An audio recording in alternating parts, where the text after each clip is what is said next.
జోనీ Eareckson అనే స్త్రీ, Joni Eareckson America దేశంలో మేరీల్యాండ్ అనే ప్రాంతంలో ఆమె పుట్టింది. She's a very beautiful and talented young girl. టీనేజ్లోనే ఉంది, 17 సంవత్సరాల వయసులో. She was a great swimmer. చాలా మంచిగా ఈత కొడతా ఉంటుంది. పిల్లలకి స్విమ్మింగ్ అన్న నీళ్ళన్నా చాలా సరదా కదండి. ఒకసారి స్విమ్మింగ్ పూల్లోకి దూకిన తర్వాత యాక్సిడెంట్ జరిగి తన తలకు బలమైన గాయమైన కారణం చేత ఆమె యొక్క మెడ నుండి కింద భాగం అంతా దేహం చచ్చుబడిపోయిందండి. She was paralysed, partially paralysed. కానీ తల ఒకటే పనిచేస్తుంది, తల ఒకటే కదపగలదు, మాట్లాడగలదు, వినగలదు, చూడగలదు. కానీ ఇక కింద నుంచి దేహం ఏది కూడా పనిచేయదు. సో ఆమె ఒక వీల్ చైర్కు పరిమితం అయిపోయిందండి. వీల్ చైర్కు పరిమితమైంది. ఇప్పుడు కూడా ఆమె బ్రతికే ఉంది. 72 సంవత్సరాల వయసు ఆమెకి ఇప్పుడు. She 72 years old.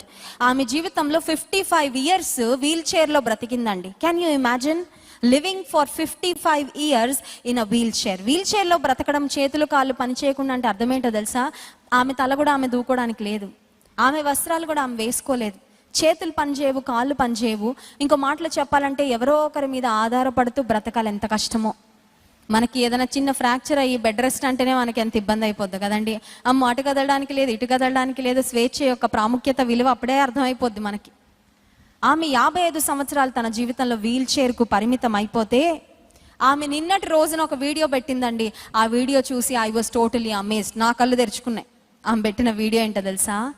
ఆమె అంటుంది, దేవుని నేను నా స్వస్థత కొరకు ప్రార్థన చేస్తూ ఉన్నాను. ఎంతకాలం నుంచి? 55 సంవత్సరాల నుండి. అంతే కదండి. ఒక వ్యాధి వచ్చిన వారు, ఒక బలహీన పరిస్థితుల్లో ఉన్నవారు ప్రతిరోజు ఉదయం లేవగానే, కళ్ళు తెరవగానే వారి మనసులో వచ్చే ఫస్ట్ ప్రార్థన ఏముంటుందండి? దేవా, ఈ పరిస్థితి నుంచి నాకు విడుదల ఇవ్వు, ఈ సమస్య నుండి నన్ను బయటపడే, ఈ హ్యాండిక్యాప్ నుంచి నాకు విడుదల ఇవ్వు, నన్ను మళ్ళీ హెల్దీగా చేయి, మళ్ళీ స్ట్రాంగ్గా చేయి, మేక్ మీ హోల్, నన్ను ఆరోగ్యవంతురాలిగా చేయనే ప్రార్థనే వస్తుంది. దేవుని సన్నిధిలో నా ఆరోగ్యము కొరకు, స్వస్థత కొరకు నేను ప్రార్థన చేస్తున్నాను అని చెప్పింది. ఇంకొక మాట కూడా అనింది, ఎదురు కూడా చూస్తున్నాను, ఆయన అద్భుతం కొరకు నేను ఎదురు చూస్తున్నాను.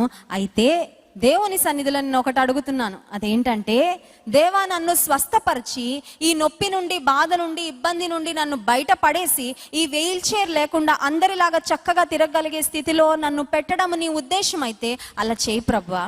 ఒకవేళ నేను ఇదే వీల్ చైర్లో ఉండి ఇలాంటి నిస్సహాయ పరిస్థితిలో సఫర్ అవుతూ కూడా నవ్వుతూ, ఒక చిరునవ్వుతో, నిరీక్షణ కలిగి, నాలాంటి సఫరింగ్లో ఉన్న, నాలాంటి ఇబ్బందికరమైన పరిస్థితిలో అనేక మందికి నిరీక్షణను పంచడమే నీ నామానికి ఎక్కువ మహిమైతే నేను ఇక్కడే ఉండడానికి ఇష్టపడుతున్నానని ప్రార్థన చేస్తుందంటండి. I was totally amazed. హల్లెలూయా.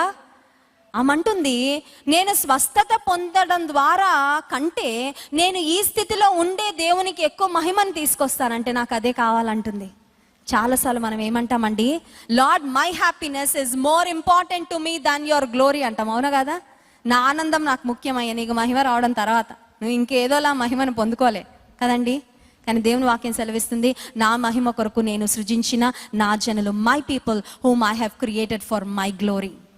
ఆ దైవ సేవకురాలు అంటుంది, నేను ఈ కుర్చీలోనే ఉండి చాలామంది సఫర్ అవుతున్న వాళ్ళకి ఒక ప్రోత్సాహంగా నేను ఉంటాను అనుకుంటే, దేవుడు నా జీవితం ద్వారా ఈ విధంగానే ఆయన మహిమపరచబడతాడు అనుకుంటే ఐఎమ్ ఫైన్, నేను ఉంటాను, ఏం పర్వాలేదు. ఎందుకంటే అనుదినము దేవుడు తన కృపనిచ్చి నన్ను నడిపిస్తూనే ఉంటాడు కాబట్టి.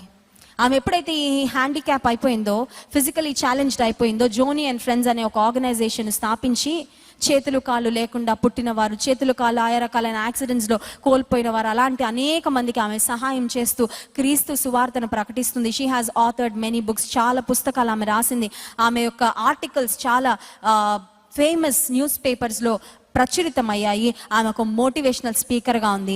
72 సంవత్సరాల వయసులో కూడా she is still strong, she is still very happy and cheerful because of the lord. దేవుని బట్టి ఆమె సంతోషంతో, నిరీక్షణతో ఆమె ఇంకా బ్రతుకుతూనే ఉంది. నాకు ఇష్టమైన కొటేషన్ ఏంటో తెలుసా అండి? Prayer changes us, prayer changes circumstances.